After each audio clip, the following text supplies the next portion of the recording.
إن الله لا يغفر أن يشرك به ويغفر ما دون ذلك لمن يشاء ومن يشرك بالله فقد ضل ضلالا بعيدا إن يدعون من دونه إلا إناثا وإن يدعون إلا شيطانا مريدا لعنه الله وقال لأتخذن من عبادك نصيبا مفروضا صدق اللہ العظیم۔ ان اللہ لا یغفر ان یشرک بہ، بے شک اللہ تعالیٰ نہیں بخشے گا یہ کہ شریک ٹھہرایا جائے اس کے ساتھ، وَيَغْفِرُ مَا دُونَ ذَلِكَ لِمَن يَشَاءُ، اور مغفرت فرما دے گا جو ہوں گے اس سے کم نوعیت کے گناہ جس کے لیے چاہے گا۔ وَمَن يُشْرِكْ بِاللَّهِ، اور جو کوئی شریک ٹھہرائے اللہ کے ساتھ، فَقَدْ ضَلَّ ضَلَالًا بَعِيدًا، سو تحقیق وہ پھسل گیا ہے بڑی دور کی گمراہی میں۔ یہ سورہ نساء کی آیت نمبر 116 ہے۔ قرآن مجید میں سب سے زیادہ جس گناہ کی مذمت کی گئی ہے، تردید کی گئی ہے، وہ ہے شرک والا گناہ۔ اب ضرورت اس امر کی ہے کہ سمجھا جائے شرک کس کو کہتے ہیں۔ شرک تو ہو رہا ہے دنیا میں، تو سمجھنا یہ ہے کہ شرک کس کو کہتے ہیں۔ دو طرح کا شرک ہے، ایک تو یہ کہ اللہ کی ذات میں کسی کو شریک ٹھہرانا، جیسا کہ یہودیوں نے کہا حضرت عزیر اللہ کے بیٹے ہیں، وہ 10ویں پارے میں موجود ہے، قالت الیہود عزیر ابن اللہ۔ اسی طرح عیسائیوں نے کہا حضرت عیسیٰ علیہ السلام اللہ تعالیٰ کے بیٹے ہیں، قالت النصارى المسیح ابن اللہ۔ عیسائی کہتے تھے حضرت عیسیٰ اللہ کے بیٹے ہیں، یہ انہوں نے کیا ہے اللہ کی ذات میں شریک۔ اسی طرح مشرکین مکہ یہ دعویٰ کرتے تھے کہ فرشتے اللہ کی بیٹیاں ہیں، تو اولاد جو ہوتی ہے وہ خون میں شریک ہوتی ہے، وہ ذات میں شریک ہوتی ہے، تو وہ کہتے تھے کہ یہ فرشتے اللہ کی بیٹیاں ہیں، انہوں نے یہ شرک کیا۔ یہ ہو گیا ذات میں شریک ٹھہرانا۔ صفات میں شریک ٹھہرانے کا کیا مطلب ہے کہ جس طرح اللہ تعالیٰ کو کائنات کا خالق سمجھا جاتا ہے، مالک سمجھا جاتا ہے، اسی طرح کسی اور کو بھی اللہ کے علاوہ کائنات کا خالق سمجھنا، مالک سمجھنا۔ یا جو صفات الوہیت میں سے سب سے بڑی صفت ہے اللہ تعالیٰ کی، وہ ہے عالم الغیب ہونا۔ اب یہ اللہ تعالیٰ ہی کا خاصہ ہے، خدا کے علاوہ کسی اور کو یہ کہہ دینا فلاں بھی عالم الغیب ہے، یہ بھی اس کی صفات میں شرک ہو جائے گا۔ اسی طرح اللہ تعالیٰ کا خاصہ ہے علی کل شیء قدیر، ہر چیز پر ہر وقت کامل قدرت اختیار رکھنے والی ذات۔ اب اللہ کے علاوہ کسی اور کو مخیر کل سمجھنا، مختار کل سمجھنا کہ فلاں بھی اختیارات کلی کا مالک ہے، جو چاہے جب چاہے کر سکتا ہے، تو یہ اللہ کی صفت اختیارات میں غیروں کو شریک کیا جا رہا ہے، اور یہ بھی شرک ہوگا۔ تو اب کچھ کلمہ گو مسلمان اللہ تعالیٰ کی صفات غیر خدا میں تقسیم بھی کرتے جا رہے ہیں، ادھر سے دعویٰ یہ بھی رکھتے ہیں کہ جو ہے ہم مسلمان ہیں، ہم تو شرک نہیں کرتے، حالانکہ یہی تو شرک ہے۔ اسی طرح ابو جہل کا عقیدہ قرآن مجید نے بیان کیا ہے، حوالہ دیکھ لیں تاکہ بات پختہ ہو جائے۔ 11واں پارہ کھولیے، صفحہ 192، صفحہ 192 سورہ یونس ہے، اور 11ویں پارے میں سورہ یونس کی آیت نمبر 31 دیکھیے۔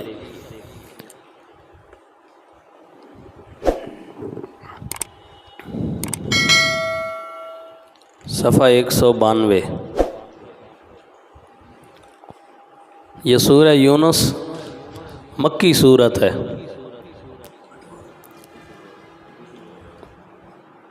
سورہ یونس مکی صورت ہے اور مکی صورتوں میں زیادہ تر عقیدے پر زور دیا گیا ہے۔ مکی صورتوں میں جہاد کا حکم نہیں ہے، کیونکہ مکہ میں جہاد فرض ہی نہیں ہوا تھا، جہاد آ کے فرض ہوا ہے مدینہ طیبہ میں، تو اس لیے مکی صورتوں میں زیادہ تر زور قرآن پاک کی، آپ ساری مکی صورتیں دیکھیں ان میں اسلام کے بنیادی عقائد پر زور دیا گیا ہے۔ عقیدہ توحید، عقیدہ رسالت، عقیدہ یوم آخرت کے جو ہے وہ ذکر ہے، قیامت کے اس بات پر زور ہے۔ تو یہ مکی صورت ہے سورہ یونس بھی۔ اب یہاں دیکھیے آیت نمبر 31 میں، قُلْ مَنْ يَرْزُقُكُم مِّنَ السَّمَاءِ وَالْأَرْضِ أَمَّن يَمْلِكُ السَّمْعَ وَالْأَبْصَارَ۔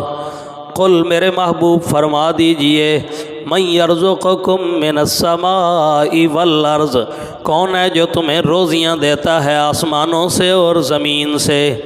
اَمَّن يَمْلِكُ السَّمْعَ وَالْأَبْصَارَ، یا کون ہے جو مالک ہے تمہارے کانوں کا اور تمہاری آنکھوں کا؟ وَمَن يُخْرِجُ الْحَيَّ مِنَ الْمَيِّتِ، کون ہے جو نکالتا ہے زندے کو مردے سے؟ وَيُخْرِجُ الْمَيِّتَ مِنَ الْحَيِّ، جو نکالتا ہے مردے کو زندے سے۔ وَمَن يُدَبِّرُ الْأَمْرَ، اور کون ہے جو تدبیریں کرتا ہے کائنات کی؟ فَسَيَقُولُونَ اللَّهُ، ابھی کہہ دیں گے یہ سارے کام اللہ کرتا ہے۔ اب یہ کن سے پوچھنا تھا؟ مشرکین مکہ سے۔ مشرکین مکہ میں کون ہے؟ ابو جہل ہے، ابو لہب ہے، اور بڑے بڑے مشرک، عتبہ، شیبہ وغیرہ وغیرہ، بڑے بڑے صنادید قریش۔ اب یہ ان کا عقیدہ قرآن نے ذکر کیا ہے۔ وہ مانتے تھے پوری کائنات کا خالق اللہ ہے، مالک اللہ ہے، روزیاں اللہ دیتا ہے، مردے کو زندے سے، زندے کو مردے سے نکالنے والا اللہ ہے، تدبیریں کائنات کی کرنے والا اللہ ہے۔ اس سب کچھ کے باوجود قرآن کہتا ہے مشرک تھے۔ سمجھ رہے ہیں بات کہ نہیں؟ یہ سب مانتے تھے کہ خالق بھی اللہ ہے، مالک بھی اللہ ہے، مدبر کائنات بھی اللہ ہے، روزی رساں بھی اللہ ہے، سب کچھ اللہ کو ماننے کے باوجود مشرک تھے۔ کیوں؟ کیونکہ وہ یہ کہتے تھے کہ یہ جو جن کی ہم عبادت کر رہے ہیں نا، یہ ہم ان کی عبادت نہیں کرتے، صرف ہم ان کے سامنے جا کے اپنی پیشکش رکھ دیتے ہیں، یہ اللہ تک ہماری پہنچا دیتے ہیں، بس اتنی بات کی وجہ سے قرآن نے ان کو مشرک کہا ہے۔ یہ قرآنی حوالے ہیں نا، یہ کوئی کمزور حوالے تو نہیں ہیں۔ ذرا دیکھیے سورۃ الزمر اور اس کی آیت نمبر 2 مل گئی۔ الا للہ الدین الخالص، خبردار سن لو، للہ الدین الخالص، خاص واسطے اللہ ہی کے ہے سچی پکار۔ دین کا معنی مختلف معنوں میں آیا ہے قرآن مجید میں، تو یہاں دین کا معنی پکار ہے، جیسے فدعوا اللہ مخلصین لہ الدین، فدعوا اللہ، پکارو اللہ ہی کو، مخلص اللہ الدین، خالص کر کے اسی ہی کے لیے پکار کو۔ تو یہاں دین کا معنی کیا ہے؟ پکار۔ الا للہ الدین الخالص، خبردار اللہ ہی کے لیے ہے خالص پکار۔ والذین اتخذوا من دونہ اولیاء، اور وہ لوگ جنہوں نے بنا رکھے ہیں من دونہ، اس اللہ کے علاوہ، اولیاء دیگر کارساز، ما نعبدہم، یہاں فعل معذوف ہے، یقولون، وہ کہتے ہیں، ما نعبدہم، ہم ان کی عبادت تو نہیں کرتے۔ وہ کیا کہتے ہیں؟ ہم ان کی عبادت نہیں کرتے، الا لیقربونا، مگر یہ کہ ہمیں یہ قریب کر دیتے ہیں، اللہ زلفا، اللہ تعالیٰ کے قریب کرنا، ان اللہ یحکم بینہم، بے شک اللہ تعالیٰ فیصلہ فرمائے گا ان کے درمیان، فیما ہم فیہ یختلفون، اس میں جس میں وہ اختلاف کرتے ہیں، ان اللہ، بے شک اللہ تعالیٰ، لا یہدی من ہوا کاذب کفار، نہیں ہدایت دیتا اس کو جو کہ جھوٹا ہو اور کافر ہو۔ اللہ ایسوں کو ہدایت نہیں دیتا۔ کیا نتیجہ نکلا؟ وہ کہتے تھے ہم ان کی عبادت نہیں کرتے، بس یہ ہمیں اللہ کے قریب کر دیتے ہیں۔ آج بھی یہی کہا جاتا ہے کہ نہیں؟ ہم جی یہ جو داتے ہیں قبروں کے اوپر، ہم ان کی عبادت تو نہیں کرتے، ہم تو ان کے سامنے التجا کرتے ہیں، بس وہ ہماری اللہ تک پہنچا دیتے ہیں۔ اور یہی بات ابو جہل بھی کہتا تھا، لِيُقَرِّبُونَا إِلَى اللَّهِ زُلْفَىٰ۔ یہ آگے حوالہ، اب آؤ 11ویں پارے کے حوالے پر۔ یہ 11ویں پارے میں صفحہ نمبر 190 دیکھو، صفحہ نمبر 190۔ بس یہ حوالہ دکھا کے 2-3 باتیں اور کرنی ہیں۔ صفحہ نمبر 190، پتہ تو چلے شرک کس کو کہتے ہیں قرآن کی اصطلاح میں۔ صفحہ 190 اور سورہ یونس کی آیت نمبر 18 ہے، آیت نمبر 18۔ وَيَعْبُدُونَ مِن دُونِ اللَّهِ، اور عبادتیں کرتے ہیں وہ اللہ کے علاوہ، ما ایسی ہستیوں کی، لا یضرہم ولا ینفعہم، جو نہیں نقصان دے سکتے ان کو اور نہ نفع دے سکتے ہیں۔ وَيَقُولُونَ، اور وہ یہ کہتے ہیں، ہَؤُلَاءِ، یہ لوگ، یہ بزرگ، شُفَعَاؤُنَا عِندَ اللَّهِ، ہمارے سفارشی ہیں اللہ کے ہاں۔ کتنے واضح الفاظ ہیں، پیچھے لفظ ہے عبادت کے، عبادت کرتے ہیں اللہ کو چھوڑ کے اوروں کی، اور کہتے کیا ہے؟ یہ ہمارے صرف سفارشی ہیں۔ سورہ زمر کا حوالہ دکھایا ہے آپ کو، وہاں کیا کہتے تھے کہ یہ ہمیں اللہ کے قریب کر دیتے ہیں، ہمارے ساڑی انہاں دے اگے تے انہاں دی خدا دے اگے۔ یہاں پر بھی یہی ہے کہ اللہ کے علاوہ عبادت کرتے ہیں غیروں کی، واضح لفظ عبادت کا موجود ہے سورہ یونس کی آیت نمبر 18 میں، عبادت کا لفظ موجود ہے، اور اس کے آگے واضح طور پہ موجود ہے۔ وہ یہ کہتے تھے کہ ہمارے یہ اللہ کے ہاں سفارشی ہیں۔ قرآن نے غیروں سے سفارش کرانے والوں کو مشرک کہا ہے۔ کیا کہا ہے؟ اب قرآن کے قریب آنے نہیں دیتے مولوی، قرآن کے قریب تو بالکل نہیں آنے دیں گے۔